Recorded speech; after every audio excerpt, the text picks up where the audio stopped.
Guys, today we've got a ton of Travis Scott release updates. Is the FRGMNT Jordan 1 Union collab going to be a disappointment? And Stockx has been selling you fake sneakers for years. Welcome to the midweek re-up, or the delayed sneaky Sunday. I apologize for missing that, but as you can see, we are on the move. Currently in Las Vegas for ComplexCon. If you caught the last two videos, then you would see what's been going down. Either way, clearly we have missed out on a lot because there is so much upcoming. Trust me, this is going to be a banger episode. So listen, I'm going to skip the release recap so you could just let me know down in the comment section if you've been picking up anything, if you managed to grab any sneaker releases. Drop it down in the comments so I can have a little look through. So let's kick it off with some releases that are right around the corner, starting with Lil Yachty's Air Force One. This one's been slightly controversial. Some people are saying that it's just a boring freaking, slap a logo on an Air Force One type sneaker. And other people, mainly Lil Yachty, have been saying it's the next best thing. Either way, we've been speaking about these for a while. They're going to be dropping very, very soon. So the first release date is literally tomorrow, November the 20th. That's going to be through Lil Yachty somehow. I imagine he's going to have a website ready to go. However, the main global release is going to take place on December the 3rd. Remember that New Balance hybrid trainer that we were speaking about that looked super comfortable? It's a collaboration with GANNI, and it's actually dropping very, very soon. And we've actually got another look at a different colorway,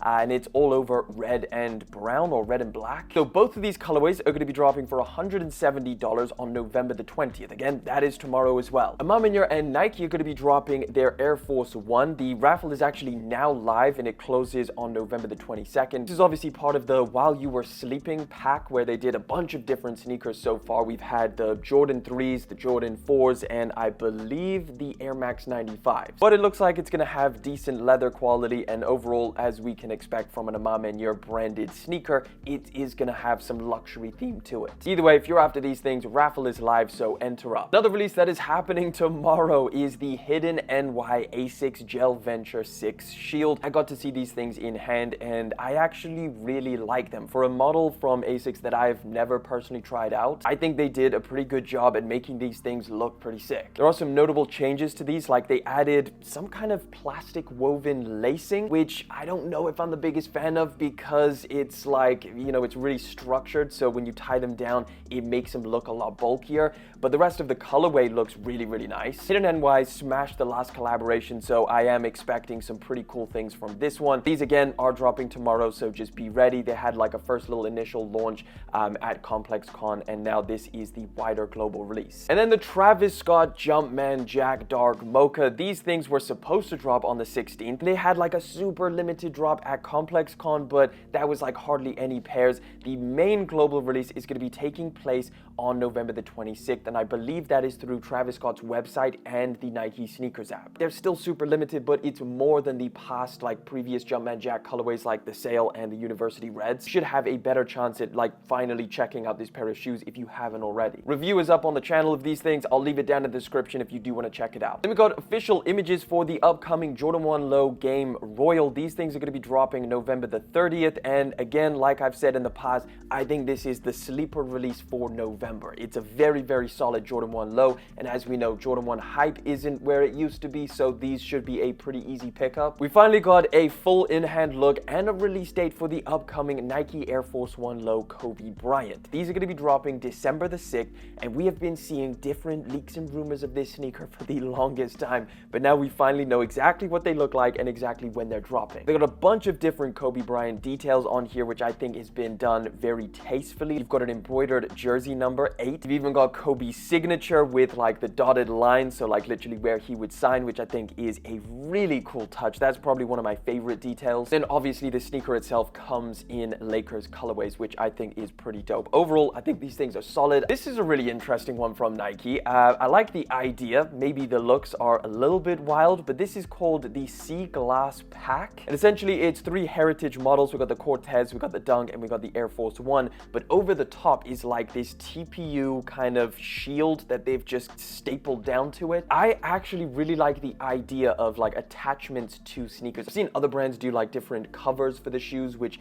elevates the design a little bit, or at least mixes it up. I don't mind this. I think maybe in a different color or some kind of different design could look pretty cool. These ones are not my favorite just because they kind of look like you took a hot glue gun and just went to town onto the different models. But if they did it like a little bit cooler, I think it could be nice. I like the idea, and that's the main sentiment. Either way, all three pairs are going to be dropping at some point in 2025. We don't have an exact release date. Oh, this is a crazy one. We finally got some official images of the upcoming Jordan 4 net, and it is as horrifying as everybody thought it was going to be. In fact, it might even be more horrifying. I don't know why it looks so freaking crazy. Like from this side angle over here, it looks like this plastic thing, this plastic net that they threw on here is just so exaggerated. Like it makes this thing look so stumpy and short. What is the storyline here? Why was this ever necessary where they just take the mesh and then just extend it up onto the shoe? It's like, cool, we had the Jordan 4 RMs, we had like some of the other different versions with the SBs, but do we need to go this hard? Like Nike, you might be getting a little bit carried away with this one. These are actually going to be dropping December the 2nd, and they're charging you $210 for these things, which is pretty crazy. Either way, it looks like these are a women's exclusive, so only women's size run. Might be interesting to try out, but it's pretty crazy. I would love to hear your thoughts on these things down in the comments. We got a little look at the upcoming Undefeated and Nike collaboration on the Zoom Spiridon, so it kind of confirms that Nike's going to go crazy with the Spiridon model next year.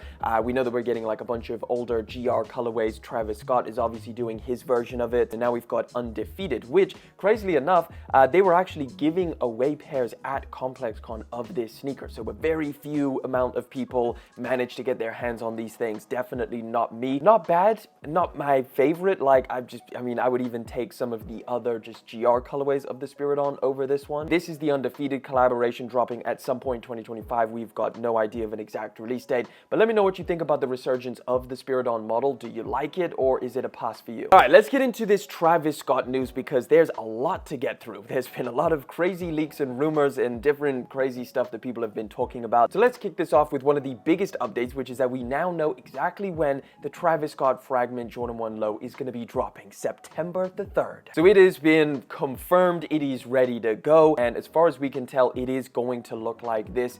I don't think there's any crazy changes to it. Everybody is kind of consistently stuck with this colorway. This is obviously the pair that the Fragment owner was wearing, where it's just basically solid white, some sail details, and then some light Fragment blue on the back. Yeah, it's gonna go crazy. People are gonna go absolutely nuts for this. I would love to know your thoughts on these things. And again, if you're gonna be after them, which I know plenty of you will, September the 3rd. We also got some first looks at some upcoming pairs. This was all at ComplexCon as well. This is the Travis Scott Jumpman Jack Taupe Haze, which I believe were supposed to drop this year. It's certainly not my favorite colorway. I feel like every other colorway that we've seen so far is better than these, like the sails, the University Reds, and the Dark Mochas. These are not bad, and the materials look pretty decent. These are lined up to drop fall 2025. We also got some in-hand and on-foot shots of the Travis Scott Zoom Field Jacks Limelight colorway, which is supposed to be debuting this year. This is also another shot from ComplexCon. These are going to be dropping holiday 2024.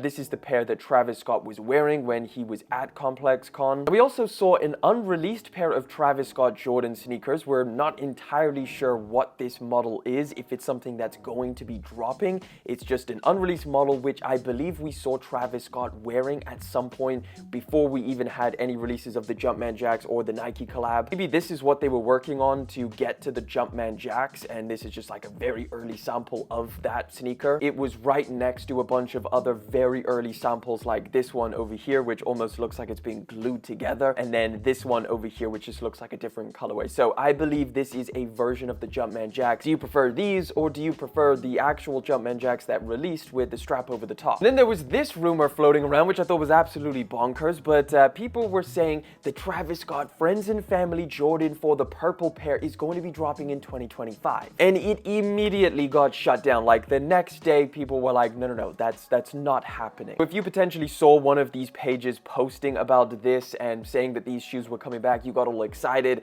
Yeah, it's not happening. This is what gets me a little bit on edge about all of these 2025 sneakers, is because we've seen some people just randomly come up with these crazy shoes like, yo, these crazy shoes are going to be dropping 2025. And then it turns out to be canceled a few weeks later. So yeah, yeah, this is what gets me like a little bit like, are we really going to be seeing all of the, you know, crazy shoes in 2025 that we've been hearing about? Speaking of scrapped collaborations, Travis Scott and the Oregon Ducks were going to be making a pair of cleats. We've got some images of like some sketches that they were working on. Some more stuff over here of like different, I guess, accessories that were going to be part of this collaboration, but all of this was scrapped. This is not happening. It only ever got to like the very early sketch phase in the whole like collaboration process, and I think they were going to call it Cactus Quack, so there's that. Drake is going to be dropping another pair of Air Force Ones very, very soon.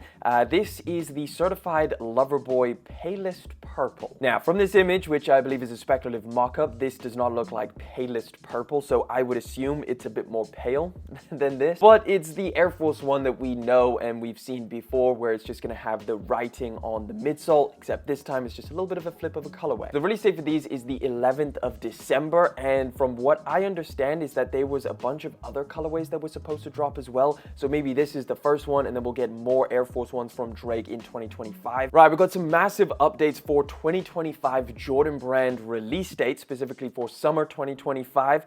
Some heavy hitters in here, starting with the Shattered Backboard Jordan 1 highs. These are going to be dropping July the 12th. I'm excited for these things. We've got the Air Jordan 10 Steel Gray. These are going to be dropping July the 19th. July 26th for another banger. This is the Air Jordan 5 Fire Red Black Tongue, another must cop for me personally. August the 2nd for the Pure Money 3s. Again, another pair that I do really want, but man, I'm going to have to start making some decisions because I can't buy all of these shoes. August 16th for the Air Jordan 12 French Blue. August 29th for the Awake New York Air Jordan 5 Arctic Pink. This is just a speculative mock-up, could look pretty different. We already spoke about that. September 6th for the Cave Stone Jordan 4, a pair that I'm very interested seeing what it actually looks like. Again, if it looks like this, I'm copying. If it's something a little bit different or crazy different, I'm good. September 19th for the next Awake New York Air Jordan 5. This is the Black Racer Blue. Probably looks something like this. And then, this is a bit of a shocker, but we're going to be getting another pair of Wu-Tang Dunks.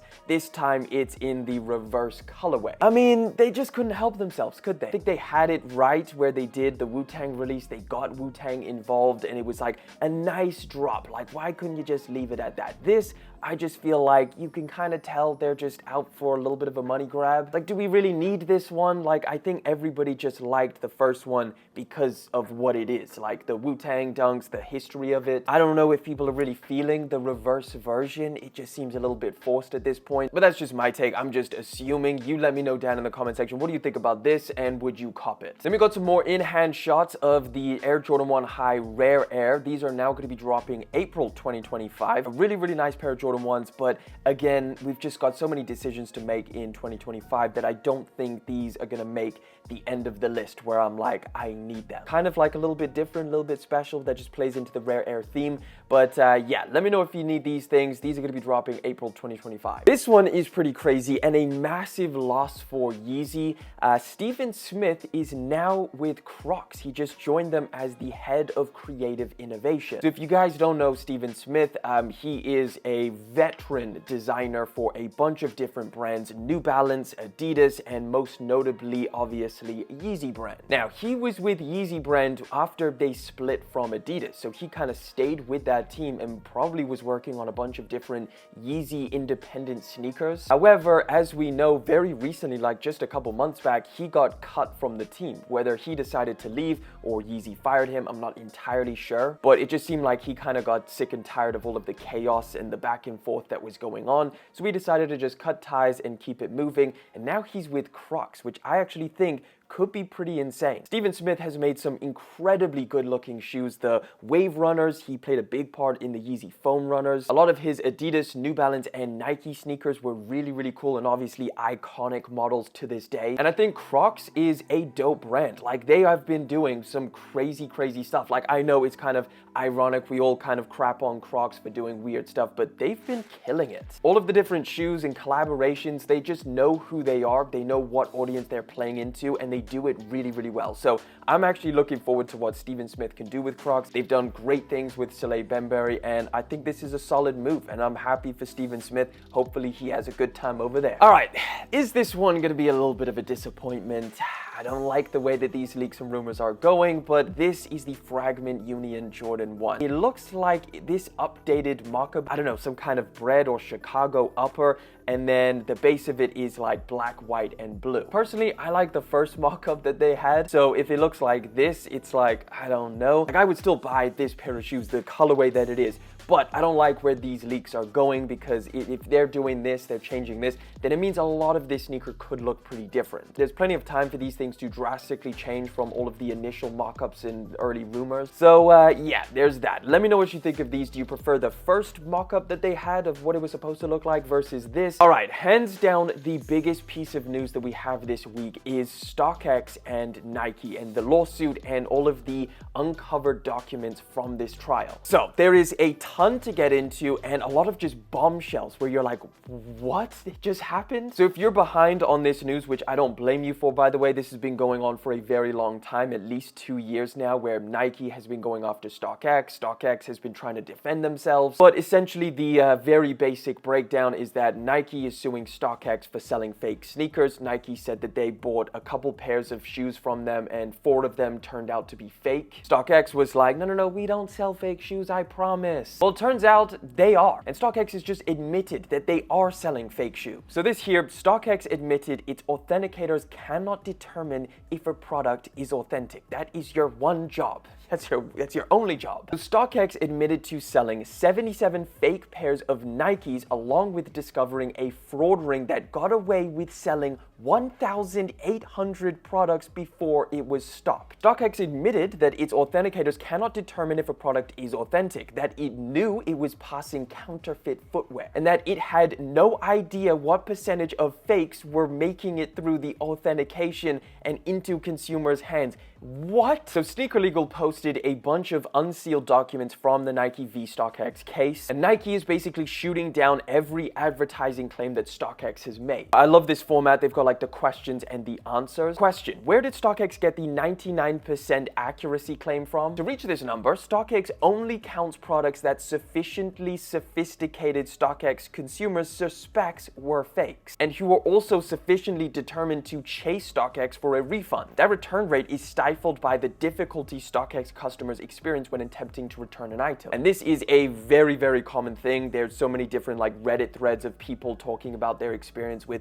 Stockx customer service when they get a pair of shoes that they're like, yeah, this is a little bit off, this is probably fake, and then they go back to Stockx being like, hey, can I get a refund? And they're like, nah, sorry, bud. So essentially Stockx's 99.96 accuracy is a complaint rate and not an authentication accuracy rate. You can't say nothing slips through the cracks when they do, including dozens of counterfeits to just 2 Stockx consumers. Nike claims that Stockx's claims to use advanced technology and machine learning to help their experts authenticate is patently false. Question: does Stockx have a proprietary multi-step authentication process? According to Nike, no. Stockx did make a reply to all of this. I'm not going to go through it because it's kind of like what you would expect Stockx to say. Basically, Nike's claims are completely misguided, and then they go on talking about how they've passed so many authentic shoes and they've stopped so many fakes, but yeah, this is beyond crazy. Like Stockx, like their main thing is being an authentic marketplace. Like that is the main job that they have. Otherwise, people wouldn't use them because they could just go to other places that are a lot more affordable. That's what you pay all of these fees for, is to make sure that you're getting a legit pair of shoes that has been through an entire process. And I think a lot of people had a bunch of different suspicions that like, hey, Stockx, is this really something that you can actually achieve? Is making sure that everything is 100% authentic? Well, the answer is probably not. And this is obviously just Nike. Obviously, there's a bunch of other brands. Bottom line is, this is a huge sucker punch to Stockx, and I don't know how they're going to recover from this, because once that side of your reputation is tarnished, I don't know how you come back from that. But let me know what you think down in the comment section. And guys, that wraps it up. That is all of the news. Again, we do this every Wednesday and every Sunday. Even if I'm out here in Las Vegas, we're not gonna miss, except for when I did miss on Sunday. Either way, thank you so much for coming through and hanging out. And I'll catch you guys back in the studio.